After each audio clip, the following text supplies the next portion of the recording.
Olá, vamos falar agora sobre ondas, mais um assunto da área de física que sempre aparece nos vestibulares. Aliás, na última prova não tivemos, então a nossa dica é que vai aparecer esse ano 2021 alguma questão envolvendo ondas. Você já deve ter visto alguns fenômenos ondulatórios no dia a dia. Quem é que nunca ficou no mar e de repente a onda levanta e abaixa o seu barquinho? Espero que não tenham passado por grande tempestade, porque o mar é bem perigoso. E aí vamos lá, falando um pouquinho sobre os fenômenos ondulatórios. Você já deve ter visto a situação, né? Aqui eu tenho, por exemplo, em duas situações eu tenho um vidro quebrado. Uma hora são taças e uma outra hora eu tenho um vidro de uma repartição. Qual a diferença entre um caso e outro? Aqui eu poderia falar para vocês que eu tenho, na verdade, nas duas situações existe uma transferência de energia. A transferência de energia quebrou o vidro da porta e a transferência de energia quebrou a taça de vidro. Porém, qual é a diferença entre os dois casos? No primeiro caso, nós temos a transferência de energia por conta do transporte de matéria, ou seja, a matéria seria a pedra que foi lançada. Já no segundo caso, eu tenho a transferência de energia sem o transporte de matéria, e é isso que representa as ondas sonoras, no nosso fenômeno ondulatório, né? Então eu tenho, por exemplo, um conceito que vocês vão se acostumando a ouvir bastante, seria os pulsos ondulatórios. O que seria um pulso? Como tem aqui a definição, o pulso é uma perturbação produzida em um meio, deslocando energia sem o transporte de matéria. Exemplo seria o barquinho do nosso pescador.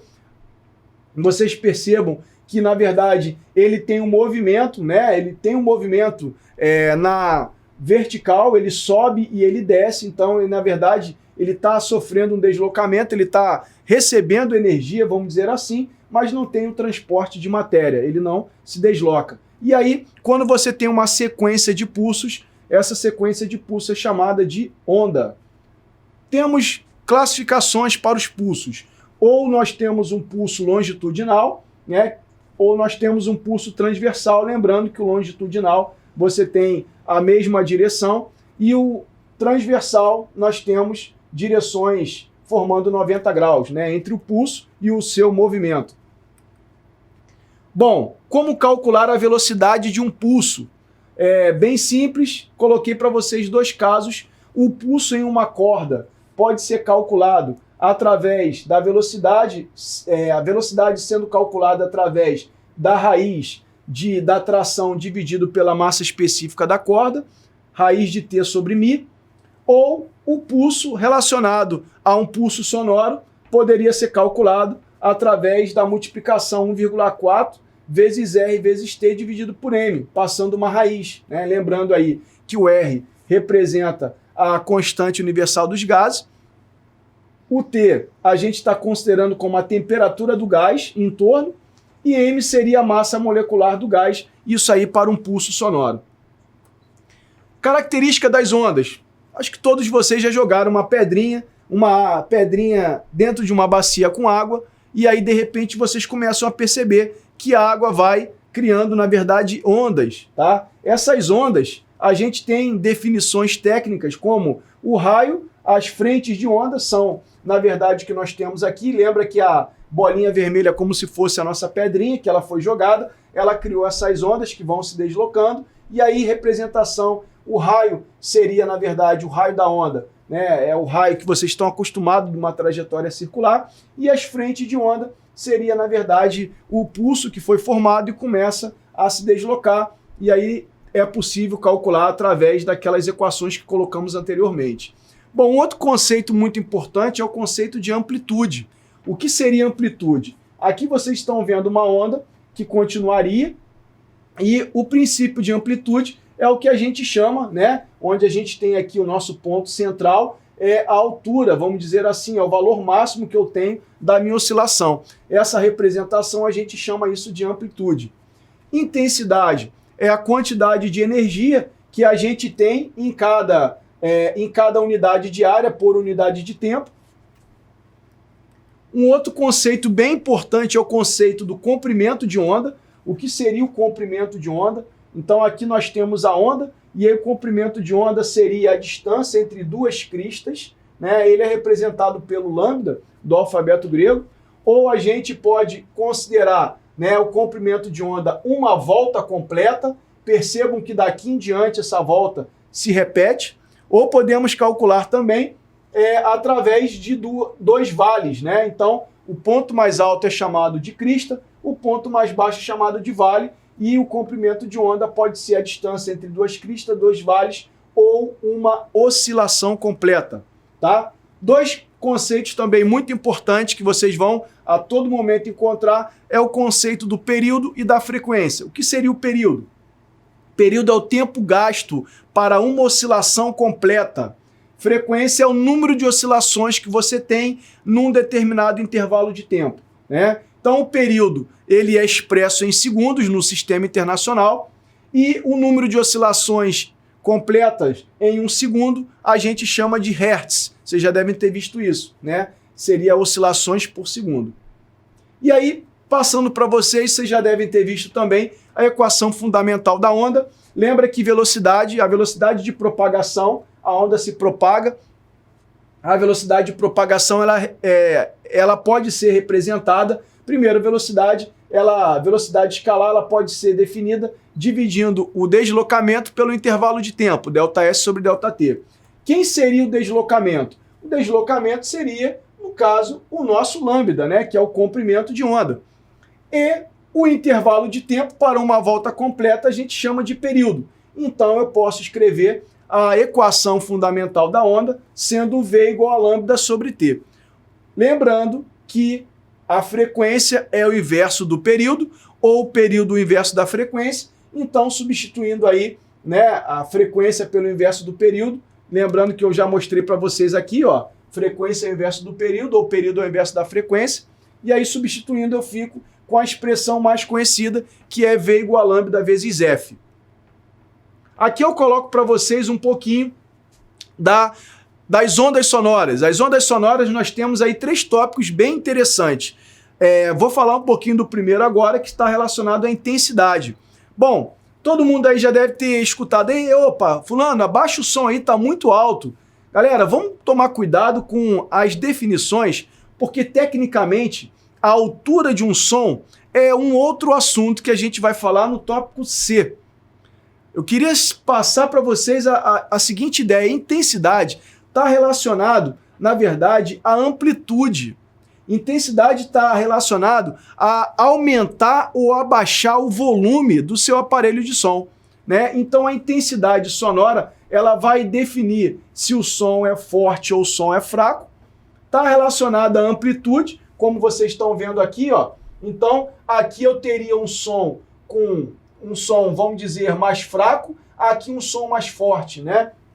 E aí nós temos a intensidade sonora sendo expressa pelo decibéis, né, em função do Graham Bell, que foi um grande cientista que contribuiu para a área. Então a gente tem o decibéis como a unidade da intensidade sonora. Coloquei para vocês aqui algumas das intensidades sonoras em diferentes situações. Por exemplo, uma conversa normal oscila entre 50 ou 70 decibéis. Você já num show de rock oscilando entre 100 a 120 decibéis, e acima de 120 decibéis você já começa a chegar no limiar da dor, seria o tópico vermelho. Tomem muito cuidado com essa questão para não termos nenhum problema fisiológico relacionado, né, no caso, aos seus ouvidos, né? Outra coisa interessante que eu colocaria para vocês aqui é que nós temos, por exemplo, muitas situações em que você pode fazer uma mudança, né, em relação a isso por conta dos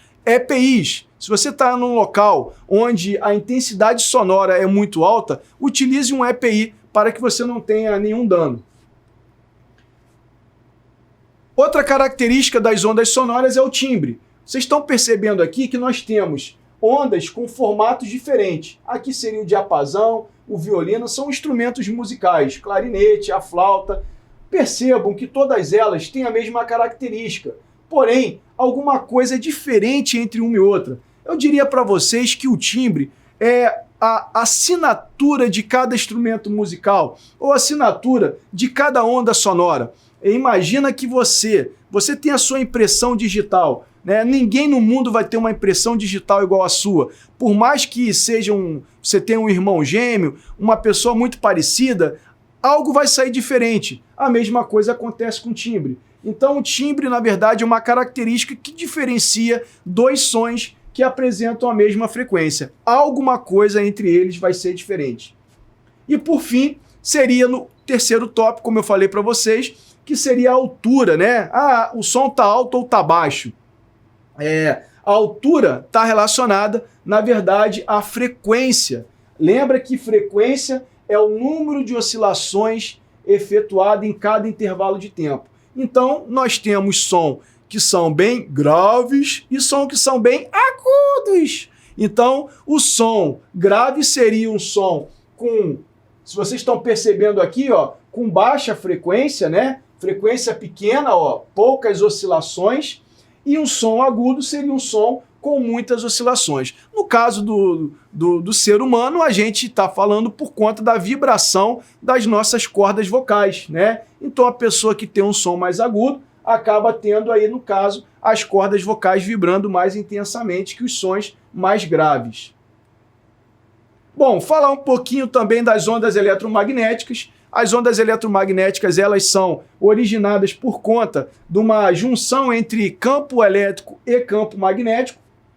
E nós temos as principais ondas eletromagnéticas nessa faixa, que seria a radiação não ionizante, a radiação ionizante. Nós temos, por exemplo, vocês estão vendo de um lado aqui, ó, a frequência, né? Se eu acompanhar para cá, seria a relação da frequência que eu tenho. Lembrando aí que kHz, megahertz, gigahertz, terahertz são subunidades da frequência, né? O K representa 10 a terceira, o M 10 a sexta, o G 10 a nona e o T 10 a 12, né? Como vocês estão vendo aí no desenho.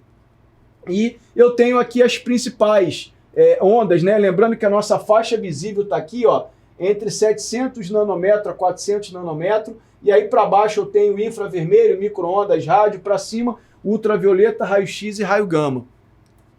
E aí é um assunto que, como eu iniciei a minha fala, são 6 assuntos interessantes para a gente trabalhar nas nossas aulas. Ondas é um deles, e na última prova não apareceu nenhuma questão. Então a nossa dica é que esse ano possa aparecer uma questão envolvendo a parte de ondas, e eu trouxe aqui uma de 2018 para a gente resolver. O sonorizador é um dispositivo físico implantado sobre a superfície de uma rodovia, de modo que provoque uma trepidação e ruído quando da passagem de um veículo sobre ele, alertando para uma situação atípica à frente, como obras, pedágios ou travessia de pedestre.